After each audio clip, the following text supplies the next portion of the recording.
Aku tidak memilih untuk menjadi insan yang biasa. Adalah hakku untuk menjadi berbeza.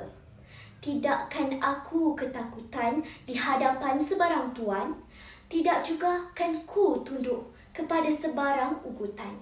Sudah menjadi warisanku untuk sentiasa berdiri teguh, bangga dan tidak gentar. Dan berkata, oh, inilah yang telah ku lakukan. Inilah sebenarnya menjadi seorang insan. Begitulah petikan yang dipetik dari buku pilihan saya.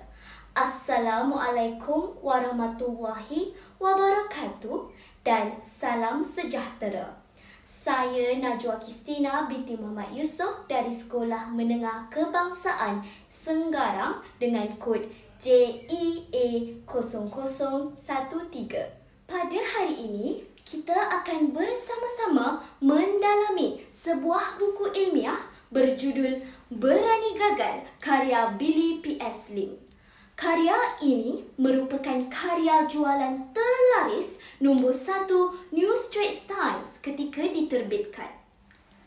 Untuk pengetahuan, buku ini bertemakan motivasi dengan pengolahan ayat yang mudah difahami dan berteraskan pengalaman kegagalan pengarang di sebalik kejayaannya. Buku yang diulaskan mengandungi 404 helai muka surat dan merangkumi 16 bab yang mengupas satu persatu konsep kegagalan dalam kehidupan. Benih baik dipilih, kemudian barulah menyemai. Di tanah yang baru ditemui, benih buruk jangan disemai. Hadirin dan hadirat sekalian, buku Berani Gagal ini dimulakan dengan kisah latar belakang pengarang yang lahir dalam sebuah keluarga yang besar seramai 14 orang adik. Billy P.S. Lim dibesarkan dalam keadaan kesempitan wang dan keadaan keluarga yang menggunakan kekasaran verbal dan fizikal dalam mendisiplinkan anak-anak.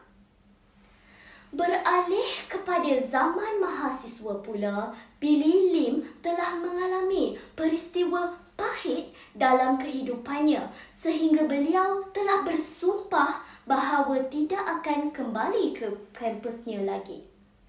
Walau bagaimanapun, dia telah berhasrat untuk menempah kejayaan di dunia luar. Hadirin yang dihormati, terdapat ramai tokoh yang terkenal disebut dalam buku Berani Gagal ini.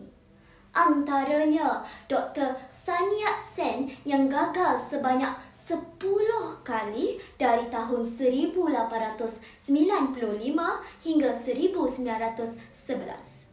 Tidak lama selepas percubaan ke-11-nya, beliau berjaya menjadi Presiden Republik Nasionalis China. Beliau merupakan tokoh yang penting dalam pembangunan negara China. Melalui buku ini, saya kini memahami dan mendalami betapa pentingnya erti kegagalan dan cara untuk memanfaatkannya. Ingat, semakin gelap langit, semakin terang kelihatan bintang-bintang di angkasa. Tidak semua hujan dihadiri pelangi selepasnya, tetapi setiap pelangi mesti dibasahi hujan sebelumnya. Saya telah menyadari bahawa gagal itu merupakan sebahagian daripada proses pembesaran dan pengembangan insan yang mahu berjaya. Masyarakat hari ini menganggap gagal itu sesuatu yang buruk, malah lebih mengemari kemenangan dan tidak dapat menerima kekalahan. Setiap manusia membuat kesilapan, tetapi pernyataan ini hanya boleh diterima apabila manusia itu berusaha untuk belajar dari kesilapannya.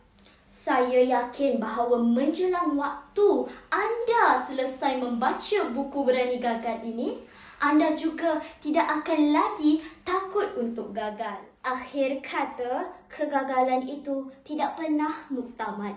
Maka jangan pernahlah kamu berputus asa. Dengan ini, sekian, terima kasih.